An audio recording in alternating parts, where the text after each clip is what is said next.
প্রিয় ষষ্ঠ শ্রেণীর শিক্ষার্থীরা, পড়াশোনা করি চ্যানেলের পক্ষ থেকে তোমাদেরকে অনেক অনেক অভিনন্দন। আমরা আজকে গণিতের 2026 সালের বইয়ের 1.6 অনুশীলনী আমরা 10 পর্যন্ত পূর্বে করে ফেলেছি। যারা দেখোনি, আমরা ভিডিও নিচে প্লে লিস্টের লিঙ্ক দিয়ে দিই, সেখান থেকে দেখে নেবে। আজকে আমরা 11 নম্বর থেকে অঙ্কটা শুরু করছি এবং এই অঙ্কটা আমি বলবো যে খুবই একটা ইম্পর্টেন্ট অঙ্ক। তো এখানে বলা হয়েছে একটি বাঁশের এত অংশ কাদায়, এত অংশ পানিতে এবং পানির উপরে বাঁশটার দৈর্ঘ্য হচ্ছে 4 মিটার। সম্পূর্ণ বাঁশটার দৈর্ঘ্য কত? তো দেখো, এই অঙ্ক করতে গেলে তুমি যদি একটা আসলে ছবি দিতে হবে না, এমনি আমরা যদি বুঝি যে এইটা হচ্ছে পানির উপরের একটা অংশ, আর এই জায়গায় আমরা ধরলাম যে এখানে ধরো যে পানি আছে। তো এখানে পজিশন দেখো কাদায়, অর্থাৎ এই যে পানির নিচে কিন্তু কাদা থাকে। তো এই কাদার মধ্যেও মানে বাঁশটা কিন্তু পানিতেও ঢুকেছে, আর নিচে এই অংশটুকু ধরো যে কাদা, এই যে এতটুকু অংশ কাদায়। তাহলে কাদায় আছে হচ্ছে এই অংশটা 0.15 অংশ। আচ্ছা, এরপর দেখো পানিতে, পানিতে বলতে এই যে এতটুকু অংশ। হ্যাঁ, তাহলে এইটা আছে 0.65 অংশ। তাহলে আর একটা পজিশন হচ্ছে পানির উপরে, কিন্তু এই পানির উপরে আসলে কত অংশ আছে সেটা বলা নেই। এটা মিটার এককে দেয়া আছে যে এইটা হচ্ছে আমাদের 4 মিটার। তাহলে আমাদের প্রথমে যেটা করতে হবে সেটা হচ্ছে এই যে 4 মিটার যেটা পানির উপরে দেয়া আছে, এটা আসলে অংশের আকারে কতটুকু সেটা আমাদের জানতে হবে। তাহলে আমরা জানি ভগ্নাংশের অঙ্ক, যেহেতু দশমিক এটাও একটা ভগ্নাংশ, ভগ্নাংশের অঙ্কে সম্পূর্ণ মানে এক ধরা হয়। তাহলে আমরা এই যে এই দুটো অংশ, অর্থাৎ কাদার যে অংশটা আছে আর পানির যে অংশটা আছে, এই দুটো যোগ করে সম্পূর্ণ অংশ এক থেকে যদি বিয়োগ দিই, তাহলে আমরা এই পানির উপরে কতটুকু অংশ আছে সেটা বের করতে পারবো। তো প্রথমে আমাদের বলতে হবে যে কাদায় আছে, কাদায়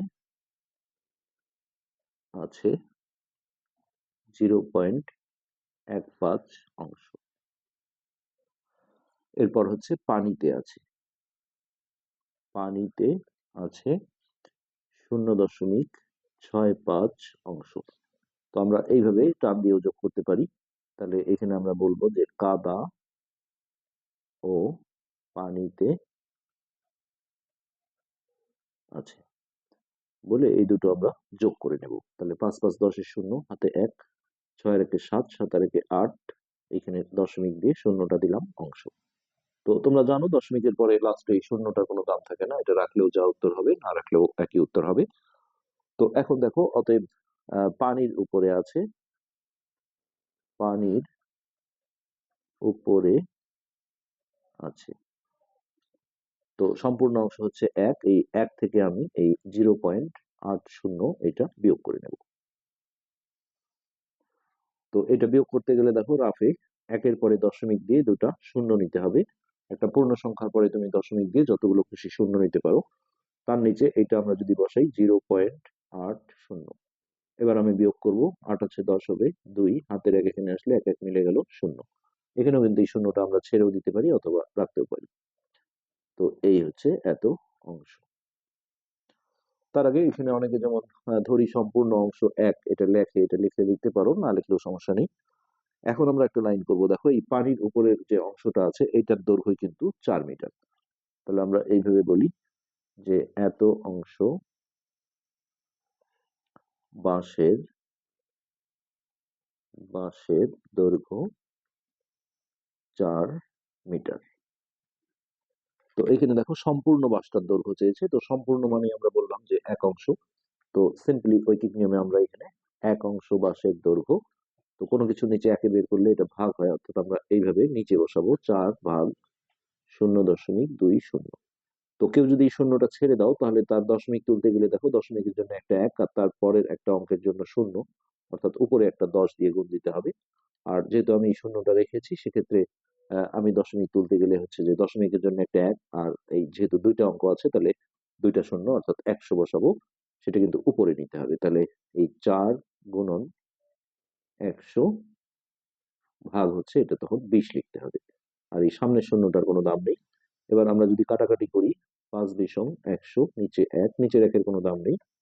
সো এটা মিটার, এই যে এটা গুণ করে দিলে দেখো 4 5 20, তাহলে 20 মিটার। তো এটাই হচ্ছে সম্পূর্ণ বাঁশটার দৈর্ঘ্য। এখানে আমরা লিখে দিই যে সম্পূর্ণ বাঁশের দৈর্ঘ্য। তো সৃজনশীলে কিন্তু এখানে বিভিন্ন রকম কিছু চাবে, যেমন কাদায় কত মিটার আছে, পানিতে কত মিটার আছে, এগুলো অবশ্যই চাবে। তো সেটা আমরা বের করাটা একটু শিখিয়ে দিই, যদিও এই অঙ্কে আসলে এটা চাইনি।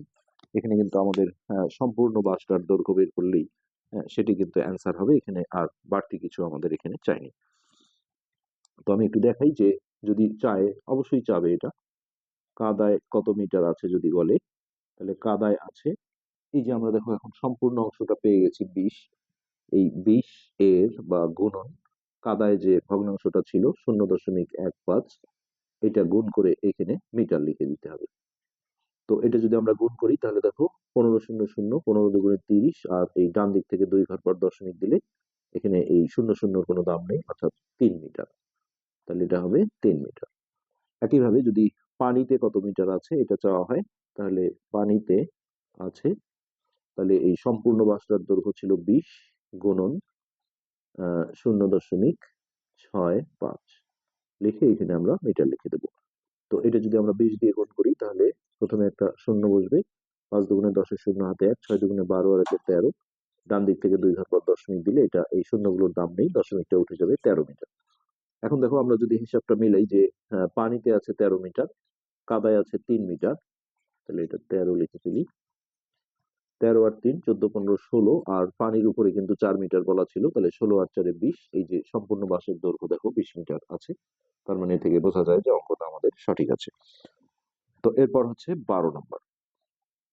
তো 12 নম্বর অঙ্কটা এমন ছিল যে এটা কিন্তু পরীক্ষায় খুব আসে। আব্দুর রহমান তার সম্পত্তির এত অংশ স্ত্রীকে দান করলেন, বাকি সম্পত্তির এত অংশ পুত্রকে এবং এত অংশ কন্যাকে দেওয়ার পরও তিনি দেখলেন যে তার অবশিষ্ট সম্পত্তির মূল্য এত টাকা, তার সম্পূর্ণ সম্পত্তির মোট মূল্য কত? তো অনেকে যেমন এটা ক ধরে করে, হ্যাঁ ক ধরেও করা যাবে, অথবা ডিরেক্ট আমরা করতে পারবো। তো আমরা প্রথমে লিখি যে স্ত্রীকে দিলেন, স্ত্রীকে দিলেন 0.125 অংশ। আচ্ছা, এরপর এখানে বলা আছে দেখো বাকি সম্পত্তির এত অংশ, তাহলে আমাদের এখন বাকি সম্পত্তি বের করতে হবে। তো যেহেতু এটা ভগ্নাংশের অঙ্ক, তাহলে সম্পূর্ণ অংশ হচ্ছে 1, তাহলে এখানে আমরা 1 থেকে বিয়োগ দিলে বাকি সম্পত্তিটা পাবো। বাকি সম্পত্তি 1 বিয়োগ 0.125 অংশ।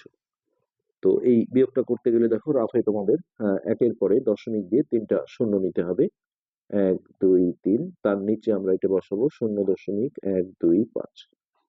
তো এখন বিয়োগ করলে এটা হবে 5, হাতের এক এখানে আসলো 3, 3 আছে 10 হবে 7, হাতের এক এখানে আসলো 2, 2 আছে 10 হবে 8, আর এটা 1 এসে মিলে গেলে 0। সো এটা হচ্ছে 0.875 অংশ। এই বাকি সম্পত্তির বলা আছে যে 0.50 অংশ পুত্রকে দিলেন।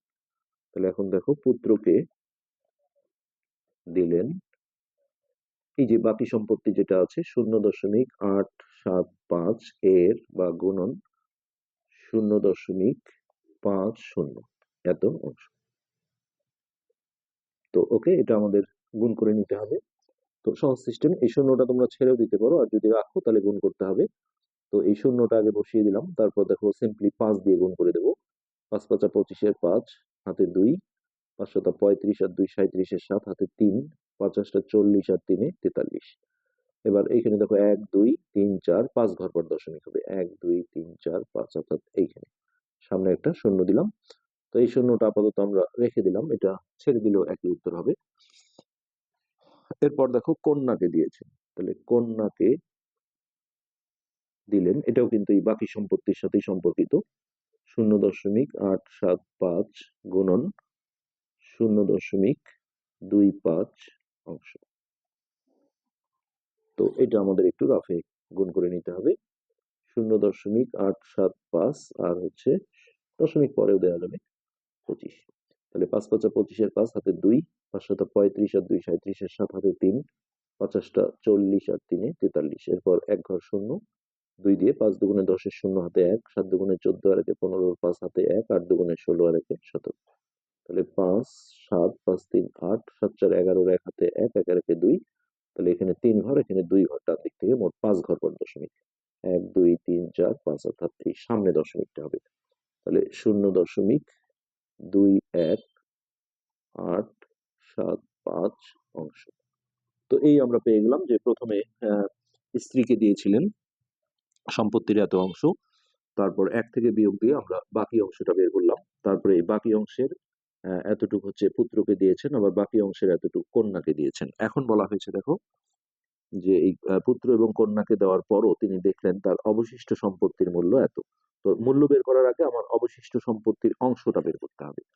তো এখন আমরা যদি বের করি যে অতএব অবশিষ্ট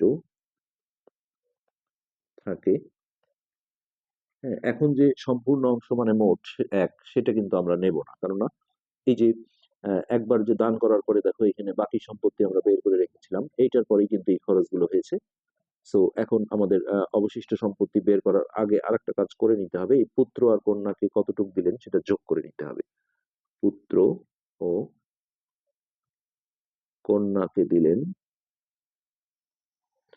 তাহলে পুত্রকে দিয়েছিলেন কত, 0.4375 যোগ কন্যাকে দিয়েছিলেন 0.21875 এত অংশ। তো দশমিকের ক্ষেত্রে কিন্তু এই লাইনে যোগ করাটা খুব মুশকিল। হ্যাঁ, অনেক সময় ভুল হয়। কেন হয় যে এর যদি দেখা যায় 3 ঘর পর দশমিক, এর 2 ঘর পর দশমিক মানে ভিন্ন ভিন্ন, তাহলে ভুল হবে। কিন্তু এখানে দেখো এটারও 5 ঘর পর দশমিক, এইদিকেও 5 ঘর পর দশমিক আছে। সো আমরা এইভাবে দাগ দিয়ে যোগ করতে পারবো। তাহলে প্রথমে হচ্ছে 5, এখানে 7 আর 5 12, 2 হাতে 1, 8 আর 1 9, 9 7 16, 16 6 হাতে 1, 1 আর 1 2, 3 আর 2 5, আর এখানে হচ্ছে 4 আর 2 6। তারপরে দশমিক দিয়ে সামনে একটা শূন্য দিয়ে দিলাম, এত অংশ। আচ্ছা, এবার দেখো আমরা অবশিষ্ট সম্পত্তিটা বের করব।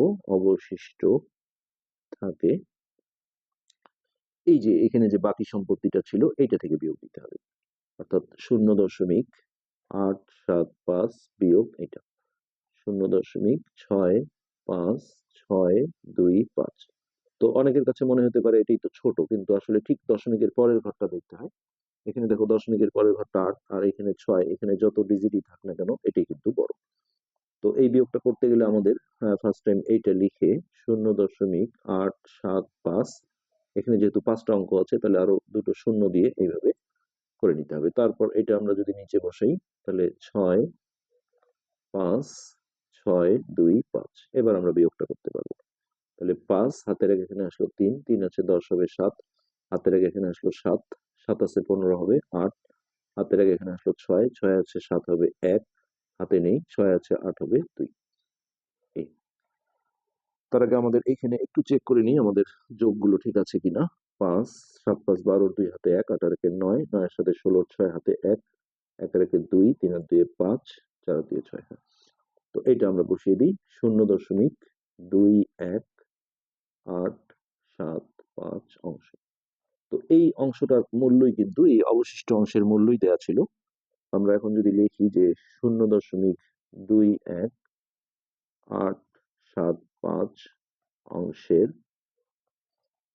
মূল্য, তো 3,15,1 2 3, যেহেতু সংখ্যাগুলো এমনি বড় এখানে 0.00 যেটা ছিল এটা আমরা ছেড়ে দিলাম, এটা ছেড়ে দিলে কোনো সমস্যা নেই।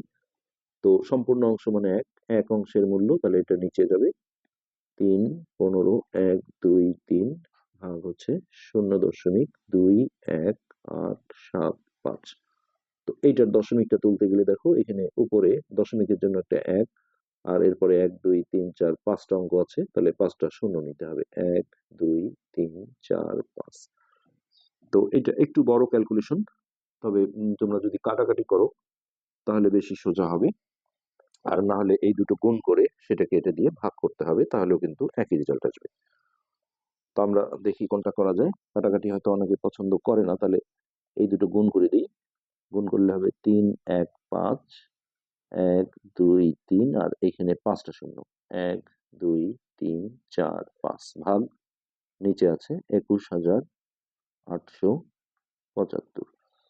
তো এইটা দিয়ে আমরা এখন ভাগ করব 21,875, 21,875 এইটা দিয়ে আমরা ভাগ করব হচ্ছে 315, 315, আর এখানে আমাদের দেখো শূন্য ছিল কয়টা, 1 2 3 4 5 6 7 8টা শূন্য। 1 2 3 4 5 6 7 8 বেশ বড় একটা ভাগ। হ্যাঁ, অনেক স্কুলে দেখা যায় যে ষষ্ঠ শ্রেণীতে ক্যালকুলেটর দেয়, আসলে ক্যালকুলেটর দেওয়ার নিয়ম নেই। অষ্টম শ্রেণী থেকে আমরা জানি যে ক্যালকুলেটর দেওয়া হয়। তো যাই হোক, এখানে আমরা যদি ভাগ করতে যাই, প্রথমে দেখো এটা 21,000, তাহলে আমি যদি এই যে 31,000-এ যাই, একক দশক শতক হাজার এই পর্যন্ত একটা মাথায় দাগ দিয়ে দাও, তাহলে প্রথমে একবার যায়। তো একবার দিলে দেখো এটা এক দিয়ে এটাকে গুণ করলে এটাই আসবে, অর্থাৎ 21,875। এরপর এই জায়গাটা বিয়োগ করে দাও, 5 হাতের এক এখানে আসলো, 8 8 আছে 10 হবে, 2 হাতের এক এখানে আসলো, 9 9 আছে 15 হবে, 6 হাতের এক এখানে আসলো, 2 2 আছে 11 হবে, 9 আর এটা মিলে গেল। এরপর এইখান থেকে আমরা একটা শূন্য কেটে নিলাম। এখন দেখো 4 বার যাবে এটা, 4 5 20, শূন্য হাতে 2, 4 7 28, 28 আর 2 30, এর শূন্য হাতে 3, 4 8 32, 33 34 35 এর 5 হাতে 3, 4 অক্ষে 4, 4 আর 3 7, 4 দুগুণে 8। এবার বিয়োগ করে নিই, 5 আছে 12 হবে, 7 হাতের এখানে আসলো, 8 8 আছে 16 হবে, 8 আর এটা মিলে গেল। এরপর এইখান থেকে আমরা একটা শূন্য নিলাম। তো এরপর দেখো আবারও 4 বার যাবে, 4 বারে কিন্তু এই যে মিলে যায়, 87,500, 87,500 এটা যখন মিলে যায়, তখন এই দিকে যতগুলো শূন্য আছে 1 2 3 4 এগুলো সবগুলো ভাগফলে বসিয়ে দাও, 1 2 3 4। তো এই হচ্ছে আমাদের অ্যান্সার, 144, 1 2 3 4 এত টাকা। অর্থাৎ একক দশক শতক হাজার অযুত লক্ষ 14,40,000 টাকা। এটাই কিন্তু আমাদের এই প্রশ্নের উত্তর। তো আশা করি বুঝতে পেরেছো, ভাগটা একটু বড় হলেও আসলে করতে হবে, এখানে করার কিছু নেই। তো আজকে এই পর্যন্তই, ধন্যবাদ।